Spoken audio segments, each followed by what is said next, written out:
Joe Biden, Sleepy Joe, however you want to put it, he's a contentious person, mainly because he's the president, and when has a president ever not been somewhat contentious?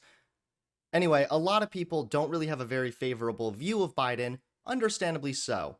He definitely is sleepier and lacks the charisma that Trump brings along, for example. Trump, although a lunatic and malicious and delusional person, at least Trump can really engage an audience, whereas Biden feels very much like everything he says is so what?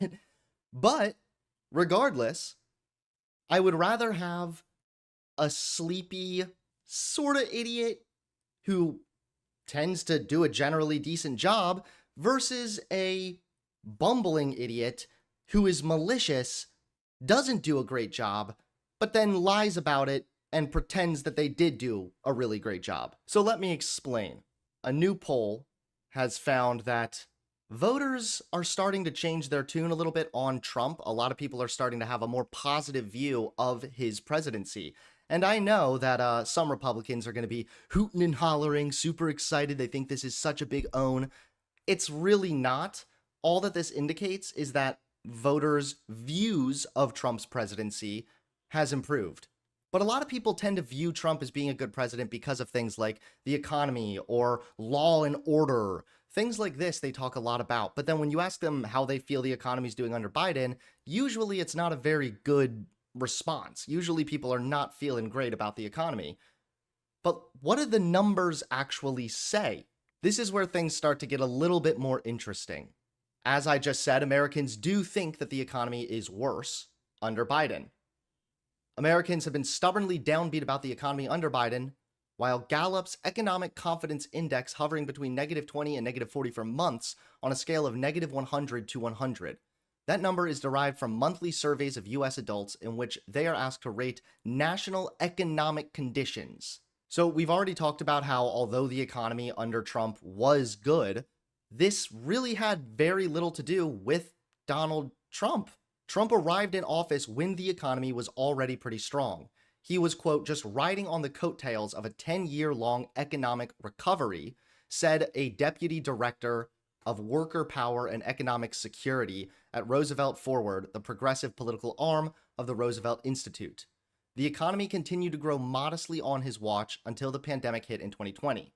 So Trump had a good economy, and Americans, voters, tend to remember that, and they think, well, that's because of Trump. The economy is much more complicated than that. But if we're going to blame the president, if we're going to say, well, the economy was good because of Trump, and now the economy's bad because of Biden, then do they also deserve credit if the economy is doing pretty good? Because first of all, some of Trump's signature economic policies haven't really had any measurable effect on the economy, and some may have even been a negative effect. Multiple studies have shown that the Trump tariffs, at best, had a neutral effect on the economy, and at worst, cost America hundreds of thousands of jobs and higher prices for consumers. And his 2017 tax cuts, which increased investment in the economy and contributed to the modest wage growth in the short term, fell far short of Republicans' promise that they would pay for themselves and are projected to significantly raise federal debt and increase income inequality. So even though Trump's economic policies, some of which may have been temporarily beneficial, they really just led to long-term negative impacts. Under Biden now, let's take a look. US economic growth is exceeding expectations. The US economy is growing faster than projected, driven largely by consumer spending and the Federal Reserve's successful efforts to get inflation under control without triggering a recession. While inflation has come down substantially from its 9.1% peak in June 2022, it still remains above the Fed's target rate. In February, inflation was still higher than economists projected at 3.2%, when it sounds like they're aiming it for 2%. However, something to keep in mind here, Americans' wages are now outpacing inflation.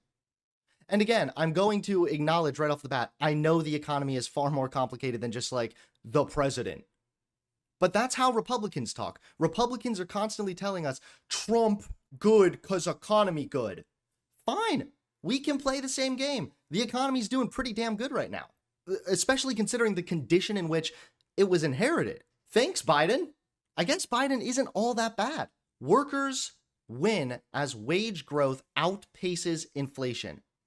Hourly wages rose 0.6% in January from the previous month and are up 4.5% from a year earlier, outpacing inflation. Wages have been outpacing inflation since last May, but for the 2 years before that, the situation was reversed. So wages still have some catching up to do, and this is something that I think is really important to remember, is the economy is not like perfect. America is not just like great, everything's magical and wonderful. There's obviously still things that need to improve. People are still struggling with income inequality and things of this matter, of course. However, if people are going to view the economy as just bad under Biden, this is not the evidence of an economy that's bad under Biden.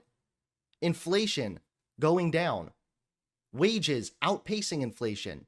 This is not a sign of a shitty economy. Wages are beating inflation. Economists don't think it's a worrying sign of a brewing wage price spiral. If anything, some are expecting wage growth to moderate a bit in the coming months. So that's something else to keep in mind. The problem for Biden is that the memory of peak inflation is still fresh. That is exactly true. I think a lot of people still remember how bad the economy was when Biden first won and all that. And they kind of have defined that as Biden's presidency in their mind.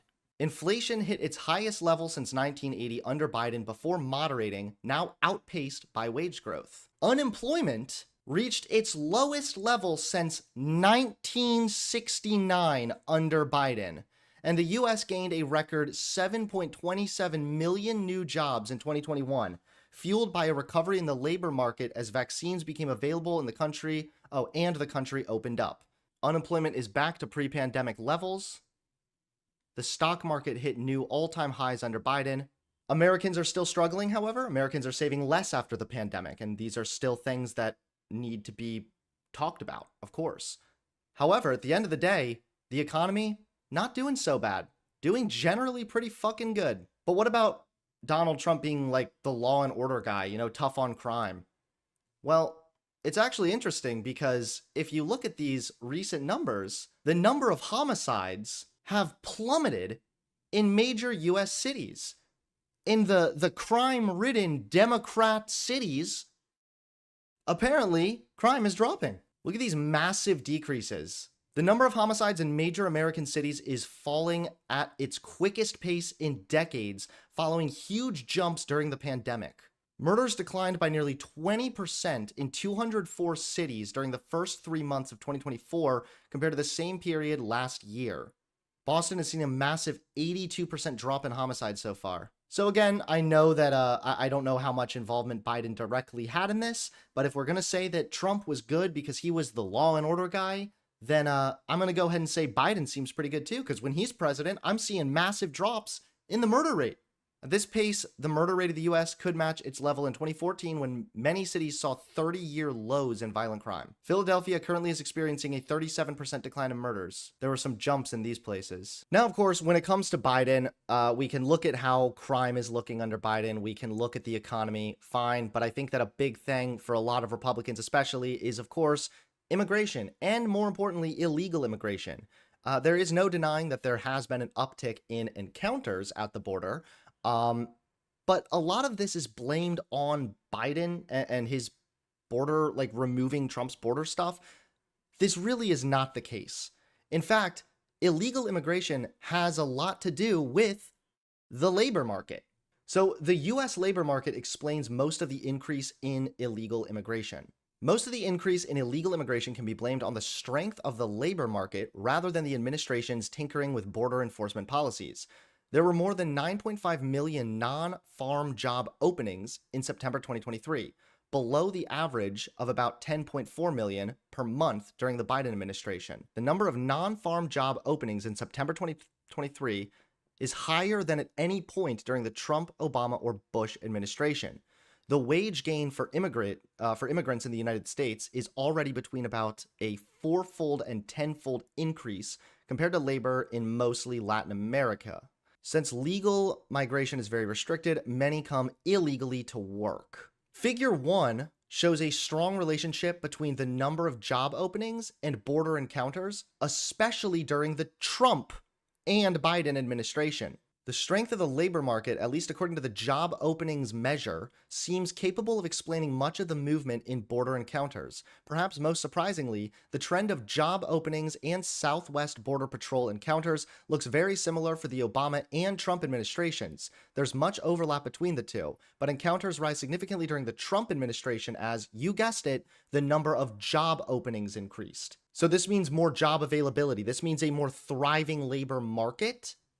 This is actually a sign that our economy is doing quite well. The fact that more people are trying to enter this country illegally is actually further evidence that the economy is thriving. Border encounters increased significantly during the Trump administration as the number of job openings increased as well. So this is definitely something to consider when dealing with the issue of illegal immigration. Obviously, there are far more conversations to have here about the policies involving letting people become legal citizens and all of this stuff. However, at the end of the day, people want to blame Biden's tinkering with these policies. This just doesn't seem to be the case. And we're seeing the same thing happen as far as job openings and then more illegal immigrants. We saw the same thing happen with Trump as well. So, yeah, it just seems to me that if this is the metric by which we're going to judge Trump and look at Trump's administration with rose-colored glasses, then why don't we do the same with Biden? Biden's just not that bad. Cope. At the end of the day, there's no perfect candidate. There isn't. There's no such thing as the perfect president. Biden and Trump both suck for different reasons. That's fine. But every election comes down ultimately to choosing the lesser of two evils. And if you're going to say Trump's great because of the economy, because of low crime rates, because of this, the same things are true with Biden. So it makes more sense to just vote for Biden as the lesser of two evils. It's a no-brainer. If you want to support the channel, please consider becoming a member today. Members get early access to videos, access to all the stream VODs, and exclusive access to emotes as well. So if you'd like to support the channel, become a member today.